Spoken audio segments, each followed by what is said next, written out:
everybody. It's great to be here in Ithaca. I love the weather. It makes me feel like home. I live in Wisconsin. And what I'd like to start out doing is just talking about some of the trends that are happening in social impact. And first, we have this notion of social innovation. And there's a whole movement around this idea of how do we take the best practices of how private sector organizations create successful products and scale them and bring that to the social sector. And there's actually a social innovation fund at the White House. There's the Stanford Social Innovation Review. There's a social innovation office now at the White House. And there's all sorts of efforts around how do we find the best evidence-based programs and take them to scale. The second is community building. We're seeing a resurgence of efforts that are based on the fact that often the best experts in solving problems are people in their own communities. And one of the examples of this right now that's getting a lot of play is Maurice Lim Miller in the Family Independence Initiative, in which he's created an organization that actually fires anyone who helps anyone. And what he's done is he's created an organization which their role is to facilitate neighbors and residents helping each other. And he raises a lot of money, but the money goes directly to people because he believes that people and communities themselves are the best experts on overcoming poverty. And the thing is, he now has 14 years of data that demonstrates that people in his programs have actually had tremendous outcomes in terms of life changes. And he won a MacArthur Genius Award as a result. And lots of people are starting to look at his model in terms of how do we create initiatives in which we go back to the idea that people and communities are the front line of solving problems.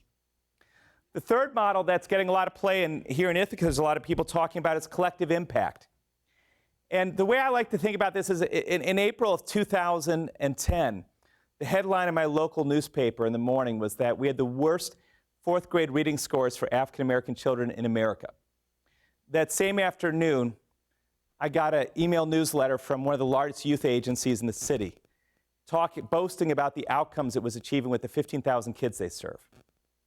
And I had this dissonance between if you're achieving all these outcomes with that many young people, how can our results not be changing? A few months later, there was another headline that our teen pregnancy rate, which had been the highest in the country, had started a precipitous decline. And actually, as of today, it's down 56% in the city.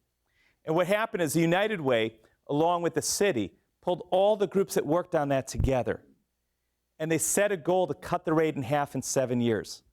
And they began working together on a common strategy that they would manage together to achieve that goal. It was no longer about whether each organization achieved its outcomes. It was about whether they together moved the citywide number. And my favorite part is, of course, they brought all the groups that had been funded around a table. And they found that they all served girls, and that there was another part of the problem. They also found that more than half of the teen births in the city, the father was over 18. So they had another problem no one was even working on. And so we're seeing now there's hundreds of collective impact efforts around the country trying to bring organizations together to move a result for the city. But the question is whether you're pursuing whatever impact strategy. Now, I would argue it's probably some combination of these strategies that should be happening in any community. I don't believe there's one that's right or one that's wrong. I think it's some combination. But the question is, what kind of leadership is necessary to do this? And I love the Peter Drucker quote that culture eats strategy for breakfast. Because in reality, building the right leadership culture is essential for whatever strategy you pursue. And so I'd like you to take a moment, I'd like you to think back in your life to the first time that you stepped up on a cause, on an issue, or on behalf of someone you cared about, or on behalf of yourself. But I want you to think back to that first time that you stepped up for someone or something. Think back as far back as you can. And I'd like to take a few minutes, I'd like you to share that story with the person you're seated with.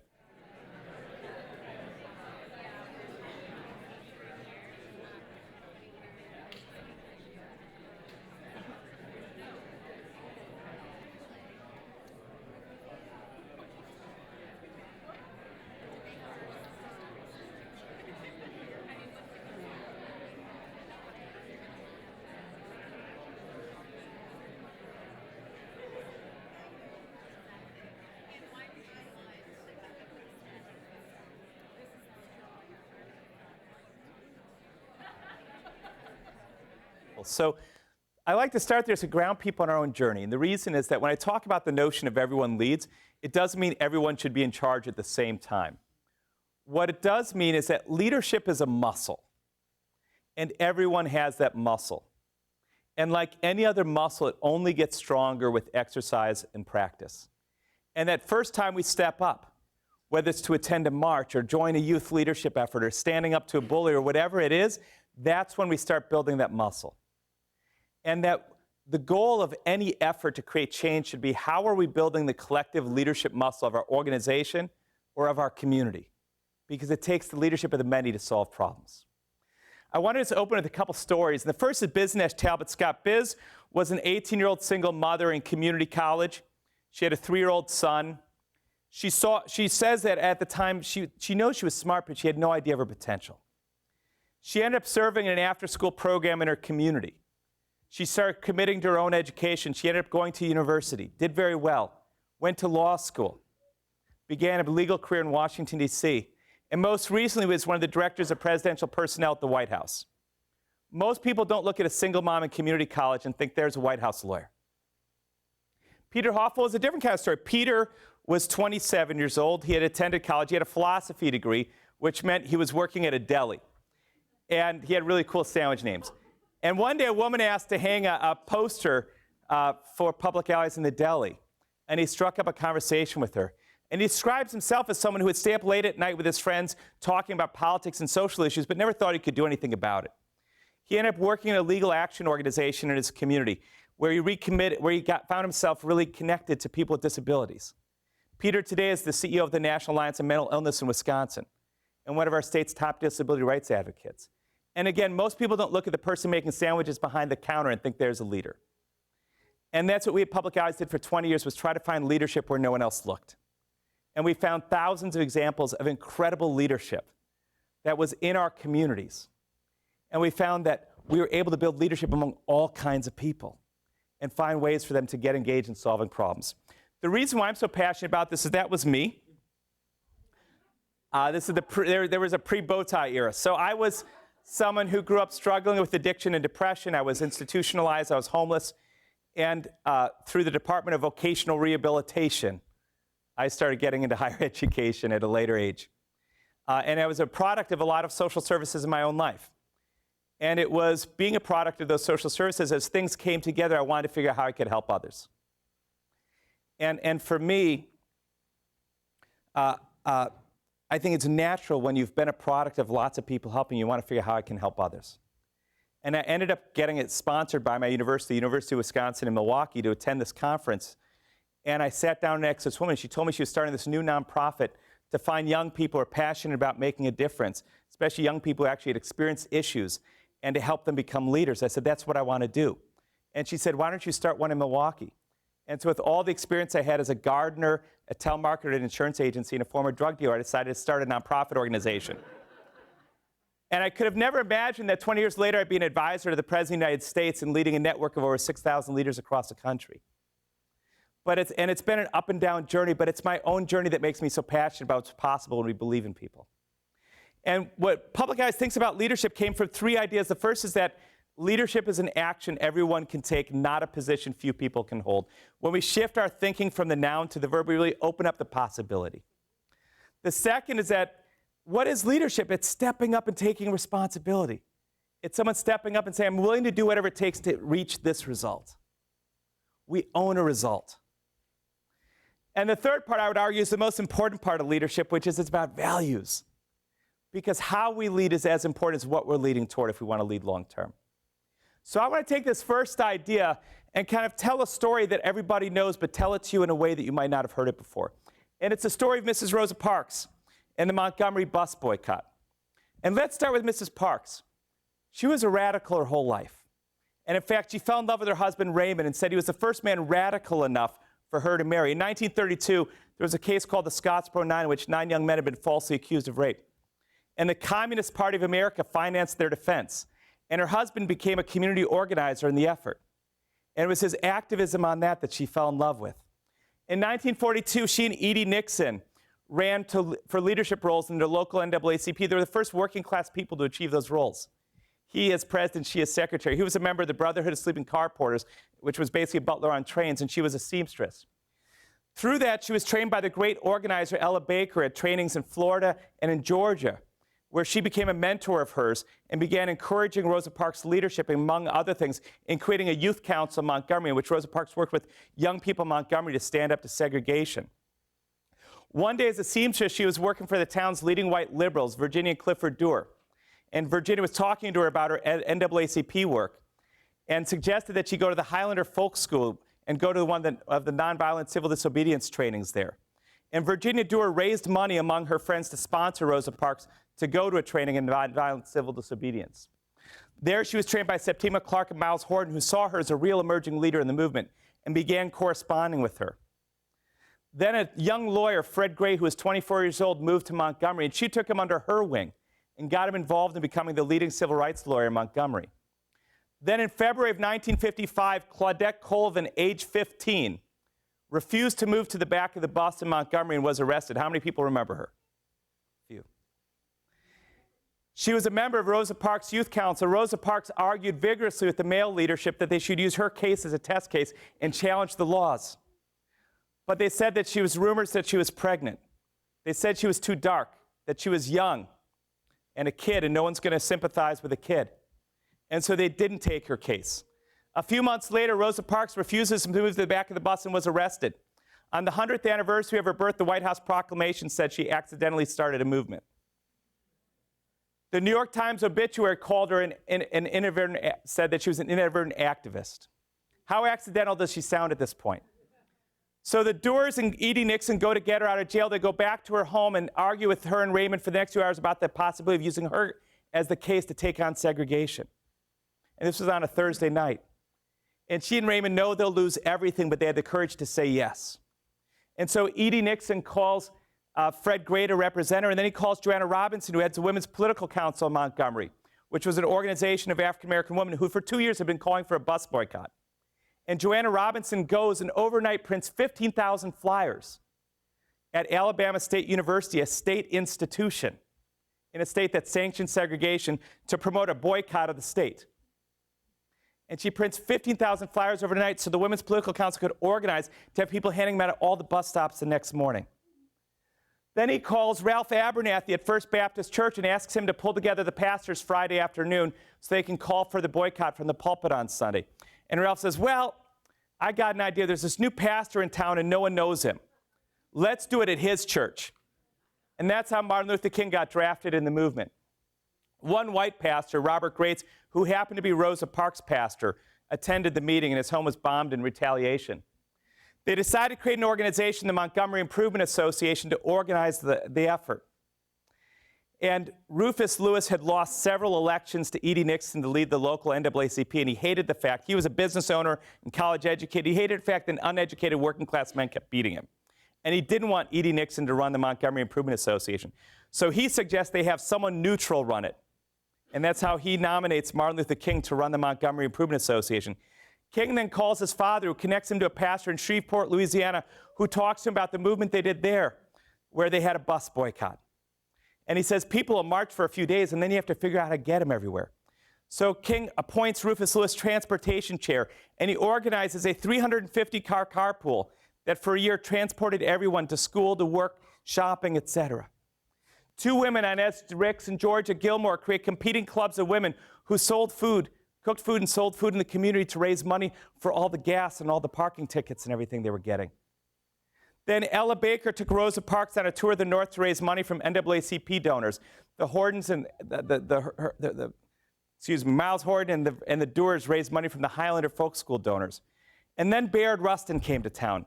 A. Philip Randolph, who was head of the Brotherhood of Sleeping Car Porters, sent down his master, organizer, and strategist to support the movement. And he goes to Dr. King's house, and King had a man on his front porch with a gun. He had a man on the roof with a shotgun. And King had applied to the governor of Alabama for a concealed carry permit and was carrying a sidearm. And Rustin talked about the idea of using a nonviolent Gandhian campaign. And the first thing he says is get rid of all the guns. And then over 100 members of the Montgomery Improvement Association have been indicted. And King says, and Rustin suggests that they put on their Sunday best, march down to the jail, and turn themselves in, which they did. Rustin, though, was a very outsider. He had been an organizer in the Communist Party as a pacifist in World War II and was jailed for refusing to fight, and he was an openly gay black man in 1955. And so Rustin moves into a hotel room in Birmingham where he counsels King every day for the next year on every step of the march. But Rosa Parks' husband had been employed by the Communist Party. She had been an officer in the NAACP. So the powers that be decided that she also isn't sympathetic enough to have the case. So another woman who had refused to move to the back of the bus and been arrested, Aurelia Browder, it was her case that Fred Gray argued locally and went to the Supreme Court that overturned segregation. So the question was, who was the leader of the Montgomery bus boycott? And that's how change happens. It takes the leadership of the many, people at all levels, people with all different kinds of skills and interests and abilities. And again, it's the collective leadership muscle we enable and empower that creates change. And again, what is leadership? It's about taking responsibility. It's about stepping up because we really are the ones we're waiting for. But it's also the responsibility we have to build other leaders. The first thing we do as a leader, because it's not about us, it's about the result, is create the space for other people to lead. And then it's about how we lead. The Army has this model they use called be, know, do. And the idea is first I have to understand, who am I as a leader? What are my values? What's my mission? How do I work with others? And then I have to gain the knowledge and skills to achieve that mission. I would argue most leadership development programs on campuses and communities focus on the knowledge and skills of leadership, but very few focus on the be. But when you think about the worst boss you ever had, or the biggest pain in the butt on your team, it's about the be. Yet we don't focus on that. And we focus at Public Access on 5 values we think are critical for leaders today. The first is the ability to recognize and mobilize a community's assets. And we like to think of the proverbial glass and the age-old question, is it half empty or half full? Right. Well, it's actually both. And every single one of us, I appreciate that we're collaborating here. Every single one of us have gifts and talents that make us great family members, friends, workers, and leaders. But we also have mistakes and regrets and failures that we've had, right? Yet service in communities is often about people who've only been defined or define themselves as full, going into communities that have been defined as empty, to help people who've only been defined by their emptiness, with the notion our job is to fill them up. And that at best is arrogant and at worst is oppressive. Leaders have to have confidence in our fullness, but in humility about our own emptiness. And even when staring into a community or an individual's emptiness, we have to find the fullness. And that's when we start doing work with communities instead of to communities. The second is about diversity and inclusion. Monte Allen has a form of Tourette syndrome that means that he inadvertently swears and says outrageous things to people on a constant basis. As you might imagine, growing up, he got bullied, he got mocked, he got teased. People told him he'd never be able to work in a normal work environment. He was sent to trade school. It was a teacher who saw that he was actually very smart and encouraged him to go to college. And he went, but he almost dropped out because he had so many problems. And a dean took him under his wing and said, I'm going to make sure you graduate.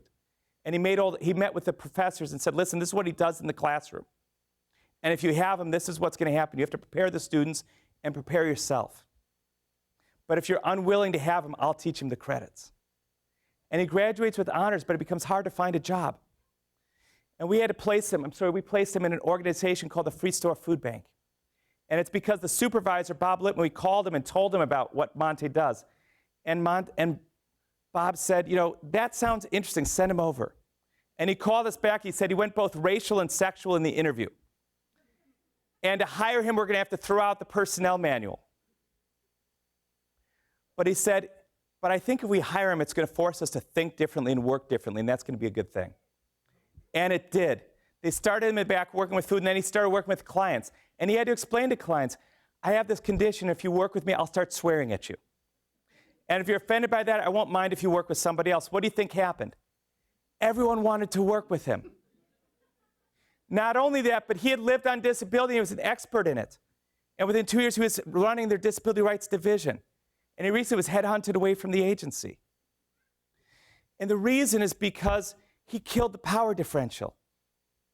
He walked in right away, and they knew he was full, and he told them he was empty. And people thinking they're about to get judged, all of a sudden were able to build a different kind of relationship.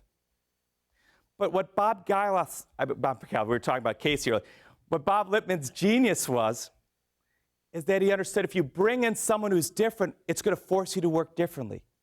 And what Bob told me this summer is not only did they learn things from him, but they started looking at all the other barriers that prevented people from being served by them.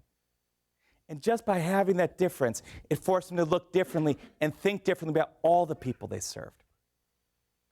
Third is about collaboration. As I said, culture eats strategy for breakfast. And team building and collaboration is an ongoing process, not an event. And it's about building trust, because people think that if you're collaborating well, there's no conflict. That's wrong. If you're collaborating well, there is conflict. Because if you trust each other enough, you can give each other feedback, challenge each other's ideas, and have it out in the room. If you don't trust, you do that out the room. You leave the room and bitch about everyone in the room. And the goal is to create the constructive conflict in the room, because that's where innovation happens. The fourth is continuous learning. About 10 years ago, a foundation asked me to give a speech to young social entrepreneurs about how I built my organization. And I ended up creating a presentation called The Worst Practices of Social Entrepreneurship, and outlined the 10 biggest mistakes we'd made. And the first slide was called Things I Suck At. And the reason is the first worst practice was thinking I had to know how to do it all, and I had to master everything, and I had to prove my value as the CEO because I didn't know anything. And I realized if I just owned what I wasn't good at, I would have hired better people, I would have empowered people differently, I would have completely done it differently. But before sharing this with the community, I thought I should share it with our staff. And I put this slide in front of my employees of things I suck at. And I was terrified. And then something happened. Everyone started nodding. Because the things you suck at aren't a secret. If you're always late, everyone notices. If you dominate every discussion, everyone notices. You don't listen, everyone notices. And the scary thing about getting feedback is not that we're surprised we do it. It's that we think we're fooling everybody. We think when we're late all the time that every excuse we use has worked. And we don't realize everyone knows we do everything last minute. And when we own it, we create the opportunity for people to talk about it with us, to give us feedback, to say, you know, this time I really need you to be on time. It's really important. We create the opportunity for people to talk about it with us. If we don't own it, they talk about it without us. And finally, there's integrity. Because as a leader, we have to define our B. What's the mission? What's the change we want to create in the world? Why do we want to do it? What are the influences in our life and our experience and faith or whatever that led us to choose that? And what are the values we want to be held accountable for as we lead that way? And if a leader can articulate the what, why, and how of their leadership, you'll build far more transformational relationships. And then we have to hold ourselves accountable to those we work with and those we serve. And that's the integrity of leadership. So I think if we want to be social entrepreneurs, we want to change the world, we have to, as I said, we have to build a culture where we recognize it's about us getting started, but it's about building the collective leadership muscle of our organizations and communities to solve problems, and that takes values and a belief in all kinds of people. So thank you all very much, and it's great to be here in Ithaca. Thanks.